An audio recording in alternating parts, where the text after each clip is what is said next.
자, 누가복음 15장 11절에서 24절 말씀. 제가 가진 성경책으로는 신약 성경 121쪽쯤 있습니다. 누가복음 15장 11절에서 24절까지 말씀. 제가 한 절, 여러분 한 절씩 교독하겠습니다. 제가 먼저 11절을 읽습니다. 또 이르시되 어떤 사람에게 두 아들이 있는데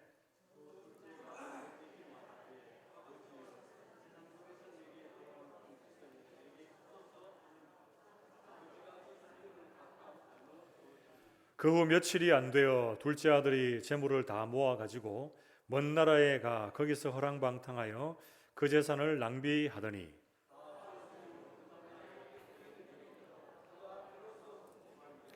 가서 그 나라 백성 중 한 사람에게 붙여 사니 그가 그를 들로 보내어 돼지를 치게 하였는데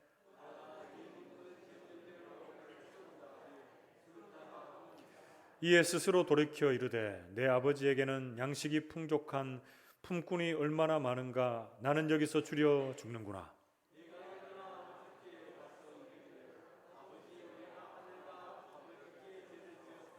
지금부터는 아버지의 아들이라 일컬음을 감당하지 못하겠나이다. 나를 품꾼의 하나로 보소서 하리라 하고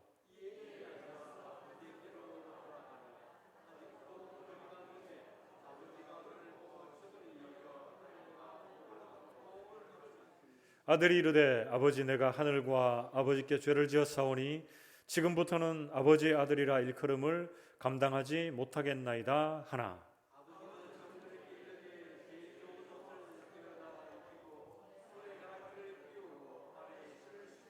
그리고 살진 송아지를 끌어다가 잡아라 우리가 먹고 즐기자. 이 내 아들은 죽었다가 다시 살아났으며 내가 잃었다가 다시 얻었노라 하니 그들이 즐거워하더라. 아멘.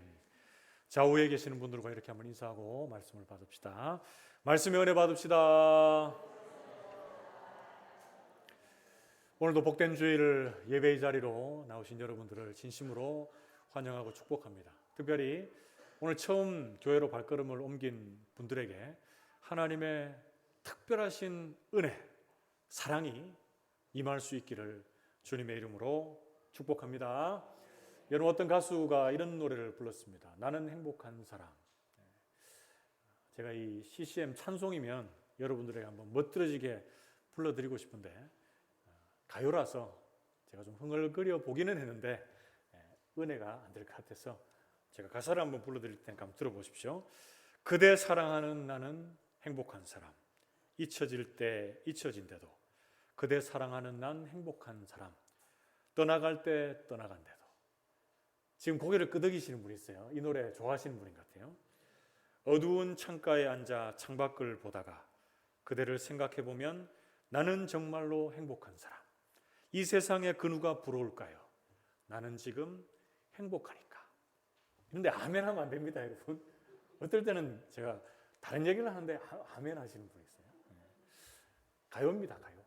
그런데 참 가사가 찬송 비슷한 것 같아요. 그죠? 내가 당신이 있으니까 난 정말 행복하다. 그게 이제 주님으로 바꾸면 참 은혜가 되는데 이 가요의 가사는 어떤 한 사람이 있는데 그 사람을 생각만 해도 그 사람을 사랑하는 마음만 이렇게 가지고 있어도 행복하다 이렇게 고백하고 있어요. 그리고 그 사람에게서 내가 잊혀진데도 그 사람이 떠나간데도 나는 지금 너무 행복하다. 그 누구도 부러울 것이 없이 나는 지금 행복합니다. 이렇게 노래하고 있습니다.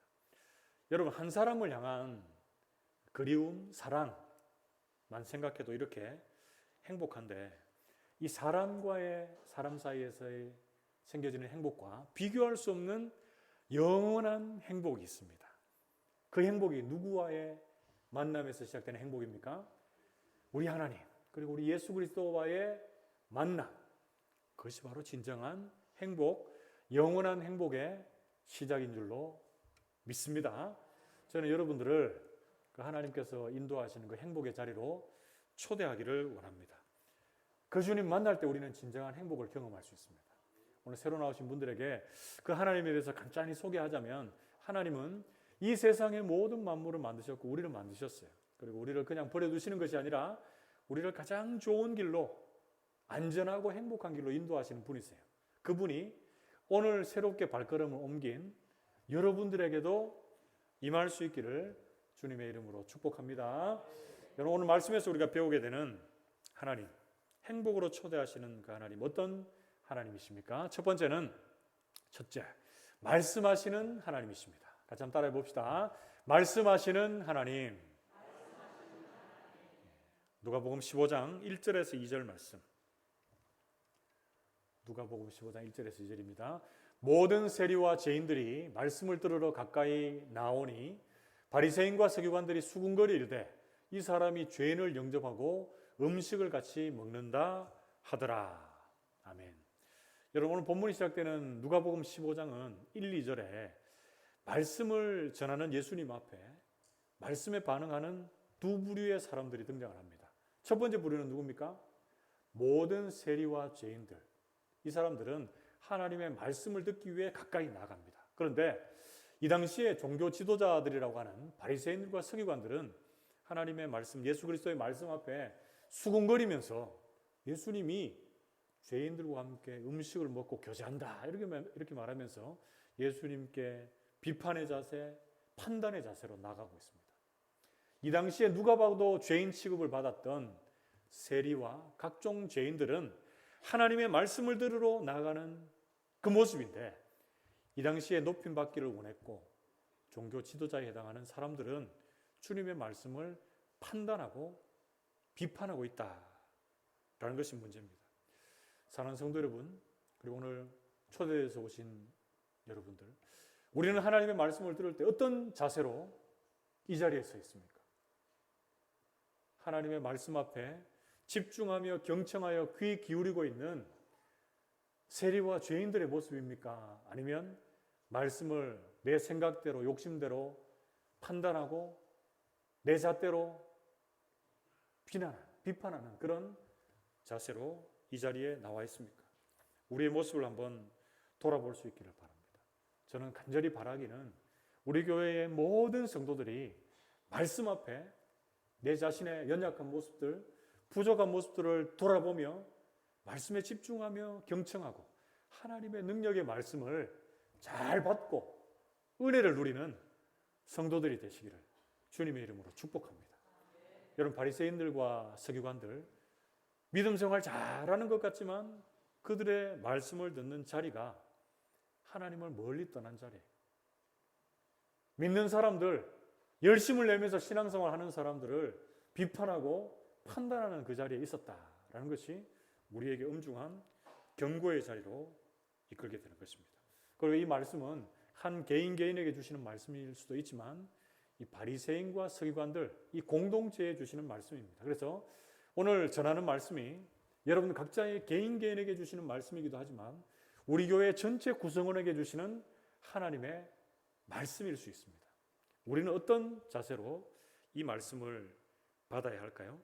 여러분, 뒤에 나오는 계속적인 비유들을 보면 이제 우리가 이어서 살펴보게 되겠지만 형이 나오고 동생이 나옵니다. 그런데 형의 모습은 바리새인들과 서기관들과 같은 모습이에요. 그런데 둘째 아들은 세리와 죄인의 모습으로 비유가 되고 있습니다. 우리가 하나님의 말씀을 들으러 나오는 이때에 새롭게 초청되어 오시는 분들이 있습니다. 여러분, 그분들에게 우리가 어떤 마음의 자세로 그들을 받아야 할까요? 그들도 우리와 함께 믿음의 길을 잘 걸어갈 수 있도록 열린 마음으로 함께 예배할 수 있어야 됩니다. 그런데 어떨 때 되면 저 사람이 왜 교회에 왔을까? 초청주일만 왔다 가는 거 아닌가? 그런데 참 감사하게도 초청주일 지난주에 왔는데 오늘 또 오신 분이 있어요. 얼마나 감사하게 그랬습니다. 여러분, 우리 교회가 형과 같은 마음을 늘 가지면서 새롭게 교회에 오신 분들을 우리의 생각대로 비판하거나 정죄하는 자리에 서 있지 않기를 바랍니다. 온 교회 누구나 와서 말씀을 듣고 은혜 받을 수 있도록 열린 교회가 우리 교회가 될 수 있기를 바랍니다. 사람들은 변화를 싫어합니다.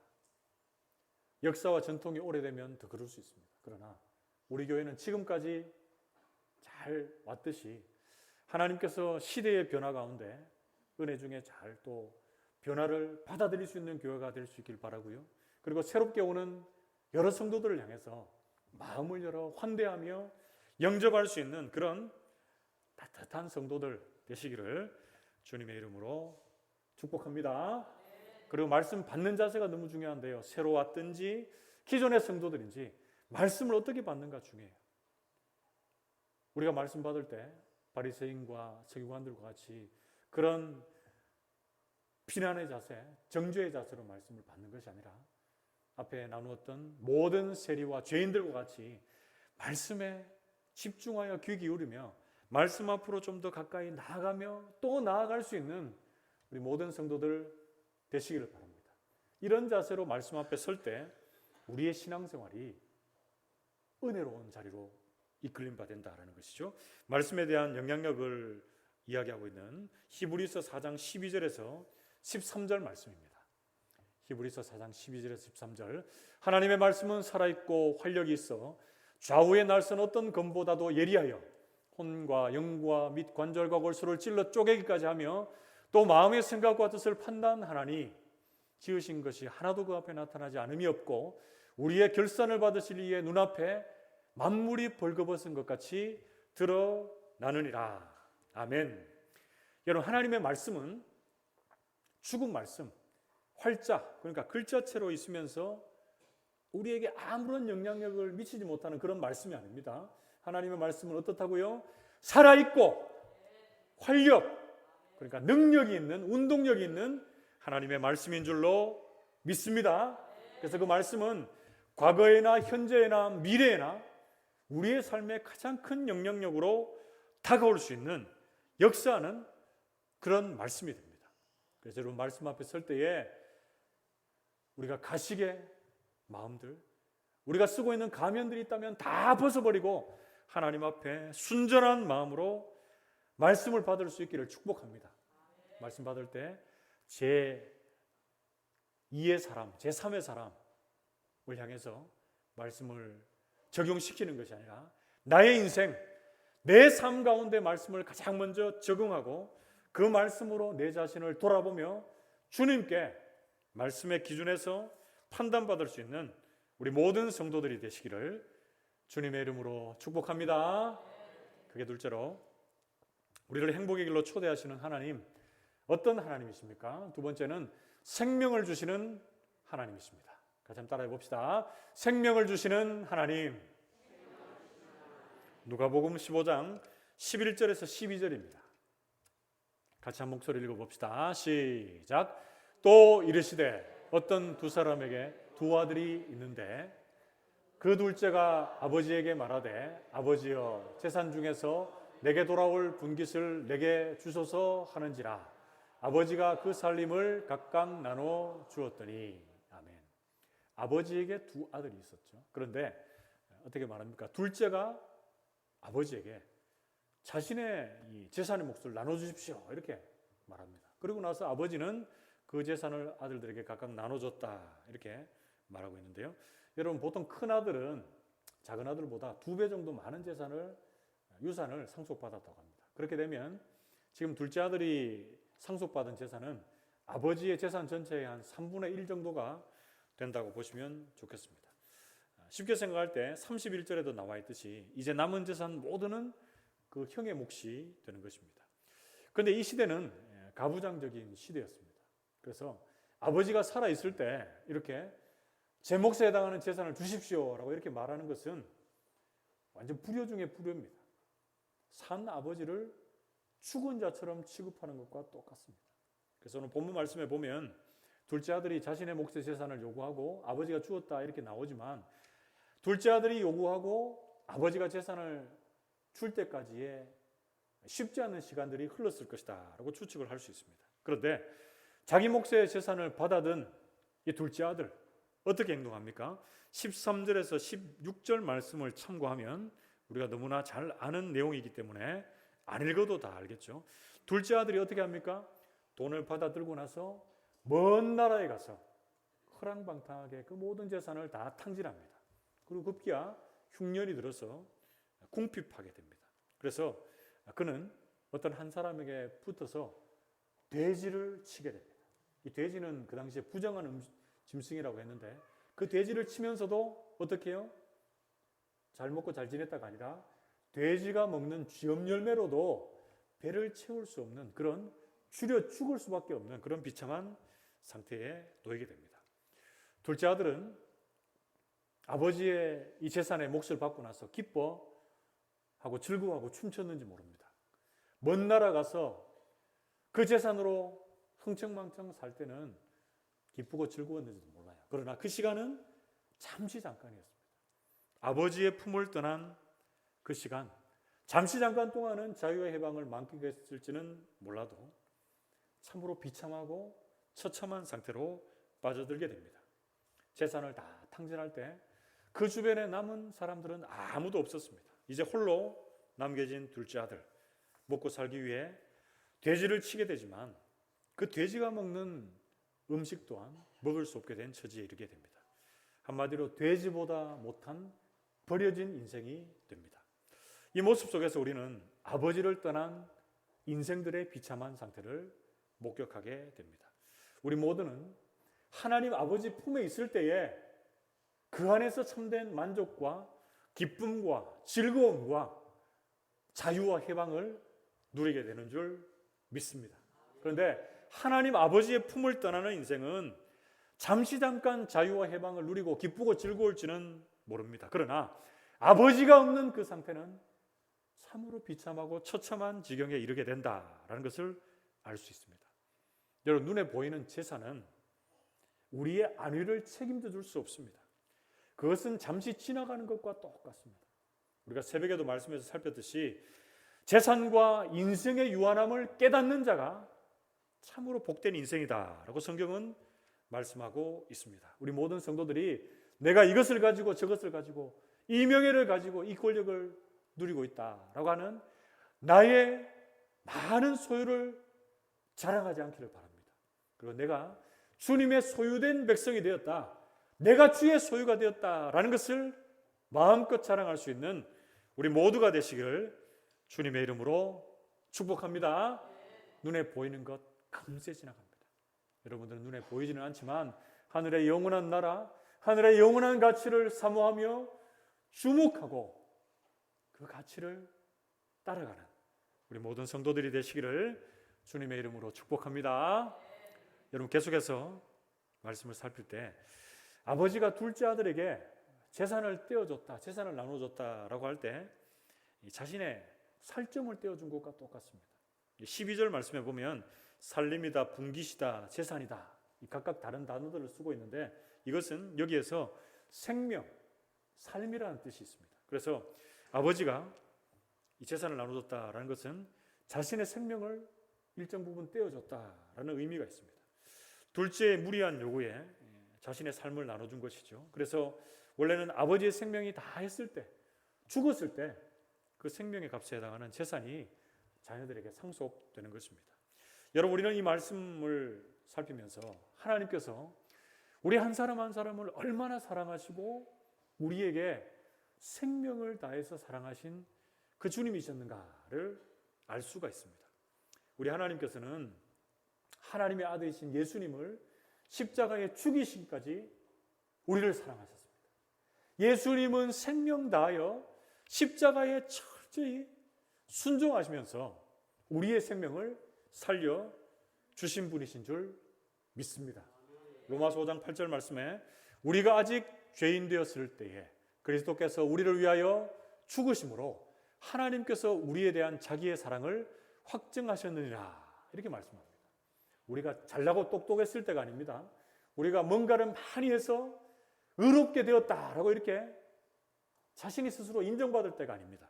우리가 어떨 때요? 죄인 되었을 그때에 하나님 아버지께서 그리스도 예수를 십자가에 죽이심으로 하나님의 우리를 향하신 사랑을 확실하게 보여주셨다, 이렇게 말씀해주고 있습니다. 사랑하는 성도 여러분, 또 이 자리에 초대되어 오신 분들, 우리가 주님의 그 생명 주심을 거저 받아서 우리가 영원한 생명을 누리는 자로 이 땅을 살고 있습니다. 특별히 처음 교회에 나오신 분들은 주님께서 주시는, 거저 주시는 영원한 생명을 믿음으로 받으시고 하나님 나라를 소유할 수 있는 은혜가 있기를 주님의 이름으로 축복합니다. 생명 주신 주님 앞에서 우리가 이제 해야 할 일이 무엇입니까? 주님께서 우리에게 원하시는 것이 무엇입니까? 우리의 시간, 물질, 우리의 생명, 우리가 뭔가 주님께 드리기를 원하는 것이 있다면 우리는 기쁨으로 드릴 뿐 아니라 생명 주신 그 주님 앞에서 늘 감사하며 감격하며 살 수 있는 우리 모든 성도들 되시기를 주님의 이름으로 축복합니다. 마지막 셋째로 우리를 행복의 길로 초대하시는 하나님, 어떤 하나님이십니까? 세 번째는 용서하시는 하나님이십니다. 같이 한번 따라해 볼까요? 용서하시는 하나님. 누가복음 15장 17절에서 20절 말씀 같이 한 목소리를 읽어봅시다. 누가복음 15장 17절에서 20절 같이 읽습니다. 시작. 이에 스스로 돌이켜 이르되 내 아버지에게는 양식이 풍족한 품꾼이 얼마나 많은가. 나는 여기서 줄여 죽는구나. 내가 일어나 아버지께 가서 이르기를 아버지, 내가 하늘과 아버지께 죄를 지었사오니 지금부터는 아버지의 아들이라 일컬음을 감당하지 못하겠나이다. 나를 품꾼의 하나로 보소서 하리라 하고 이에 일어나서 아버지께로 돌아가니라.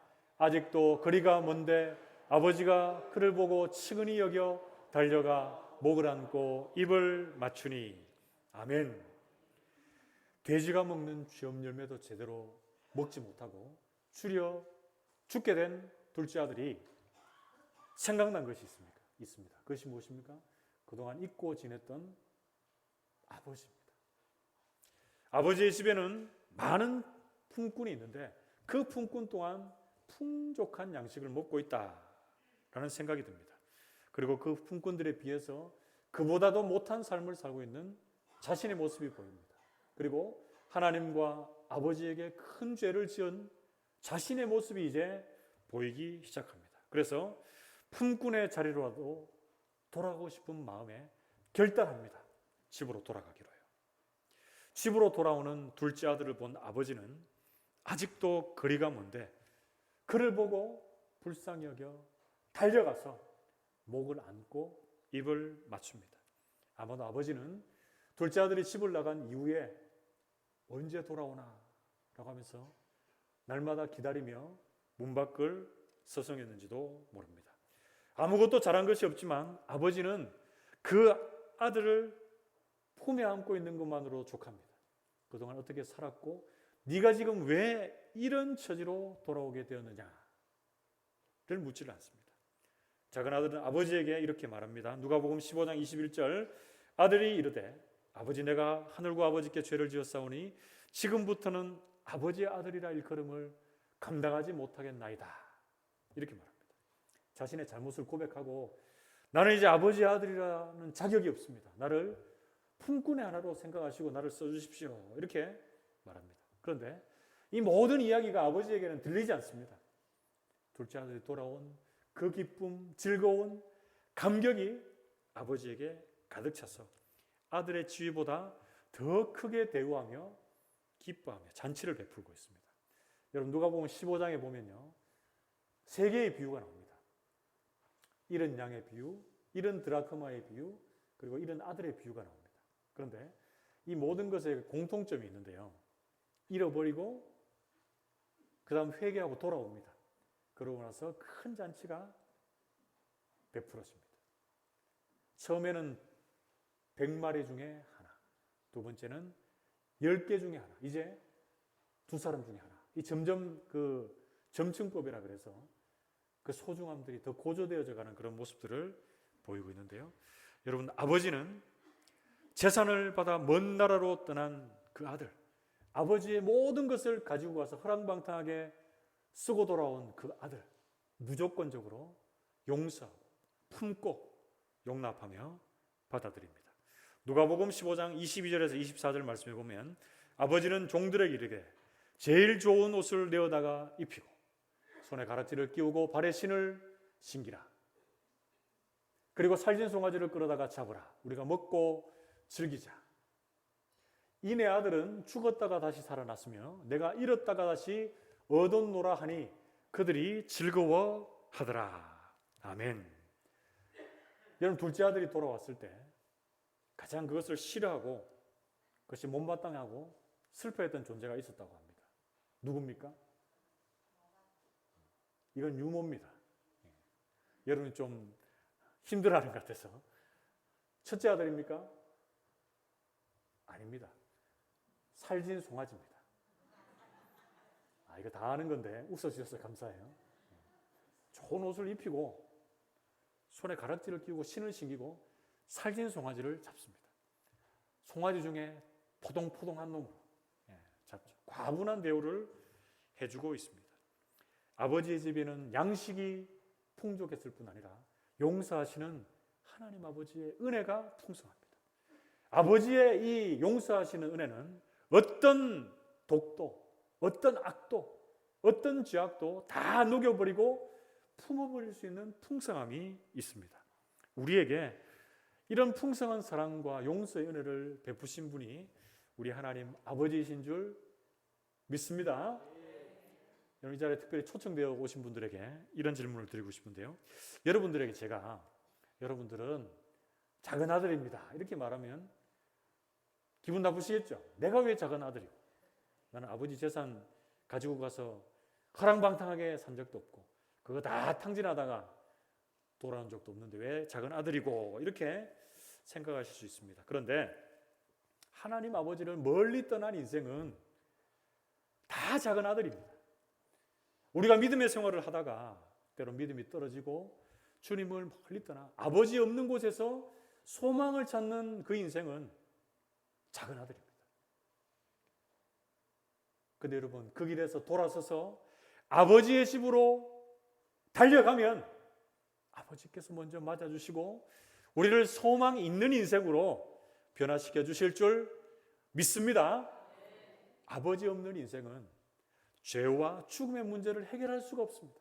그러나 아버지께로 돌아오면 아버지께서 우리의 삶의 주인 되시고 예수 그리스도의 십자가의 사역이 우리를 품어주시면 우리는 죄와 죽음의 문제를 해결하고 하나님 앞에서 영원한 생명을 누리며 살아가게 되는 줄 믿습니다. 그 주님께서 오늘도 우리에게 말씀하시고 우리가 주님께 돌아오기를 기다리고 참아주시며 용납해 주시는 하나님이 되십니다. 사랑하는 성도 여러분, 우리 모든 성도들에게 이 용서하시는 하나님의 풍성하신 은혜가 날마다 경험될 수 있기를 축복합니다. 그리고 내가 먼저 용서 안 받은 이 마음 가지고 주변에 믿지 않는 많은 영혼들에게 주의 사랑과 용서를 전할 수 있는 우리 성도들 되시기를 주님의 이름으로 축복합니다. 성경에 보면 우리가 얼마나 많은 것들을 용서해야 됩니까? 묻고 있는 베드로의 질문 앞에서 주님의 대답이 있습니다. 마태복음 18장 35절에 너희가 각각 마음으로부터 형제를 용서하지 아니하면 나의 하늘 아버지께서도 너희에게 이와 같이 하시리라 이렇게 말씀해요. 그래서 어떤 주인이 있고 종이 있는데 어떤 종이 1만 달란트 빚을 집니다. 1만 달란트는 우리의 환산법으로 이렇게 환산하자면 노동자 한 사람의 16만 년의 품삯이 됩니다. 16만 년. 어떻게 제가 알 수 있는 숫자로 표현할 수가 없는 것 같아요. 너무나 큰 액수인데 이런 빚을 탕감받은 사람이 자신에게 100데나리온 3개월치의 품삯을 갚지 못하는 자를 옥에 가둬버립니다. 그 이야기를 들은 주인이 내가 너를 불쌍히 여기고 긍휼히 여겨서 용서했는데 너도 그 사람을 용서하는 것이 마땅치 아니하냐 이렇게 말하면서 옥에 가두게 되죠. 그러면서 이어지는 말씀이 마태복음 18장 35절이었습니다. 사랑하는 성도 여러분, 우리는 하나님 아버지께로부터 무한한 사랑으로 인해서 우리의 큰 죄를 용서 안 받은 하나님의 사람인 줄 믿습니다. 그럼 우리는 주변에 사람들이 허물이 있고 잘못이 있으면 용서하고 덮을 수 있는 마음도 있어야 되겠고, 불신의 세상 사람들이 허덕이고 있는 죄악 가운데 우리는 사랑의 하나님, 용서의 하나님을 전할 수 있는 긍휼의 마음도 우리에게 있어야 될 줄로 믿습니다. 모든 성도들에게 이 용서하시는 하나님이 크게 마음속에 자리할 수 있기를 주님의 이름으로 축복합니다. 말씀을 맺으러 갑니다. 오늘 본문에서 우리를 행복의 자리로 초대하시는 하나님은 어떤 하나님이십니까? 첫째는 말씀하시는 하나님이세요. 지금 전해지는 하나님의 말씀 앞에 여기 모인 모든 분들이 말씀의 잣대를 가지고 지어보는 것이 아니라 말씀에 집중하고 경청하며 아멘하며 내 것으로 받아들일 수 있기를 축복합니다. 이 말씀은 살아있고 운동력이 있는 내 자신을 그리고 내 주변을 송두리째 변화시킬 수 있는 능력의 말씀이 되는 줄 믿습니다. 둘째로 우리를 행복의 자리로 초대하시는 하나님은 두 번째, 생명을 주시는 하나님이십니다. 우리를 너무나 사랑하셔서 이 땅에 예수님을 보내주시고 예수님의 생명 다하신 십자가의 사랑으로 우리에게 생명 주신 하나님이십니다. 우리는 그 주님의 생명을 받고 살아난 자들로 이 땅을 살며 주변에 생명 없이 사는, 소망 없이 사는 많은 자들에게 이 생명을 전하는 사명을 감당하는 우리 성도들 되시기를 축복합니다. 마지막 셋째로 우리 하나님은 행복의 자리에 우리를 초대하시는 하나님은 용서하시는 하나님이십니다. 죄 많고 허물 많은 우리네 인생들을 다 받아주셨습니다. 그래서 여기 나오신 모든 분들, 기존의 신자분들이나 새로 오신 분들이나 나는 아무 죄도 짓지 않았습니다, 이렇게 자신 있게 손들고 말할 수 있는 분이 아무도 없어요. 인간은 태어나면서부터 죄를 가지고 태어나고 있고 인생을 사는 모든 순간들 속에서 많은 죄를 짓고 살아가고 있기 때문에 그렇습니다. 그러나 우리의 모든 죄악들을 무조건적으로 용서해 주시는 그 하나님이 작은 아들을 품고 안아주시고 용서해 주셨듯이 우리를 용서해 주시는 하나님이신 줄 믿습니다. 그 주님 앞에 우리가 모든 죄악을 용서함 받은 자로 주변의 사람들의 죄를 용서하고 불신의 세상을 주님의 사랑으로 다가가서 용서하시는 하나님을 온전히 증거할 수 있는 우리 모든 성도들이 되시기를 주님의 이름으로 축복합니다. 기도합시다.